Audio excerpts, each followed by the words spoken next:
Renungan Hari Selasa 16 Agustus 2022, Pekan Biasa ke-20 tahun C. Upah menjadi pengikut Kristus adalah hidup yang kekal. Bacaan pertama diambil dari kitab Yeskiel bab 28 ayat 1-10 dan bacaan Injil dari Injil Matius bab 19 ayat 23-30. Saudara-saudariku terkasih, orang akan lebih gampang mengatur hidupnya dengan aturannya sendiri daripada hidup menurut aturan yang ditetapkan oleh orang lain atau oleh negara, gereja, atau aturan Tuhan sendiri, karena sangat menuntut ketaatan yang sungguh. Yesus sangat terkejut melihat sikap orang kaya yang susah untuk mengikuti tawarannya. Maka Yesus tegas mengatakan kepada murid-muridnya, "Aku berkata kepadamu, sesungguhnya sukar sekali bagi seorang kaya untuk masuk ke dalam kerajaan surga. Sekali lagi aku berkata kepadamu, lebih mudah seekor unta masuk melalui lubang jarum daripada seorang kaya masuk ke dalam kerajaan Allah." Pernyataan Yesus ini memicu diskusi para rasul dan akhirnya mereka mempertanyakan siapa yang diselamatkan dan apa upah kami mengikuti Engkau. Yesus coba memberikan jawaban atas reaksi para muridnya.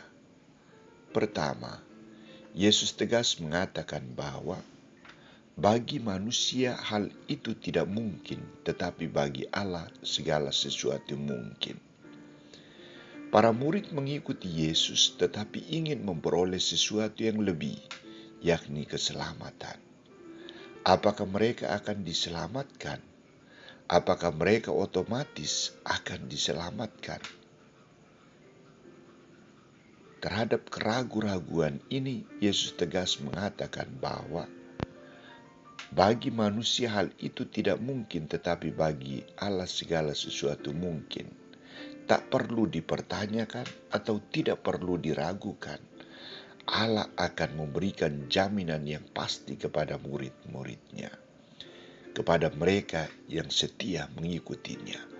Karena itu, ketika hal kedua yang dipertanyakan oleh Petrus, kami telah meninggalkan segala-galanya dan mengikuti Engkau, jadi apakah yang akan kami peroleh? Di sini Yesus secara terang dan jelas mengungkapkan kenyataan dan kepastian sebagai jaminan menjadi pengikutnya, yakni mengambil bagian dalam kebahagiaan kemuliaan anak manusia, duduk juga di atas 12 takhta untuk menghakimi ke-12 suku Israel. Artinya mereka diberi kuasa untuk menghakimi dan membebaskan, kuasa untuk memimpin, menjadi imam, nabi, dan raja, kuasa untuk menghantar dan membebaskan, membawa kabar sukacita kepada orang lain. Maka Yesus tegas mengatakan, setiap orang yang karena namaku meninggalkan rumahnya, saudaranya laki-laki, saudaranya perempuan, bapa atau ibunya, anak-anak dan ladangnya, akan menerima kembali 100 kali lipat dan akan memperoleh hidup yang kekal.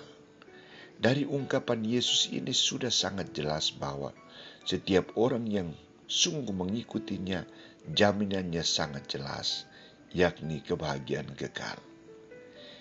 Yakinkah kita akan pernyataan Yesus ini? Saudara-saudariku terkasih, antara yakin atau tidak, namun fakta membuktikan bahwa pelayanan para murid Yesus pada zaman ini masih juga dirasuki oleh semangat mencari jaminan hidup. Apa upah kami menjadi pengurus gereja? Atau ada orang mengatakan, saya mau ke gereja setiap minggu. Apa upahnya atau apa untungnya? Saya bisa mengikuti kegiatan ini dan kegiatan itu, tetapi bagaimana dengan bayarannya?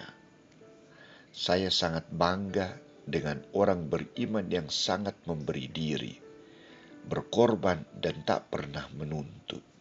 Apalagi mereka yang beranggapan bahwa panggilannya adalah tugas dan tanggung jawab dari Allah untuk berbagi kasih. Wah, ini sangat luar biasa.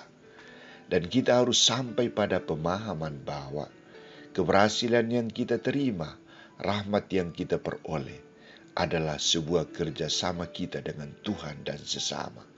Maka kita harus memiliki kewajiban dan tanggung jawab untuk memberi hidup kepada sesama, melayani sesama, serta mengabdi sungguh kepada Tuhan. Maka upah kita sesungguhnya adalah menerima kebahagiaan dari Tuhan sendiri. Semoga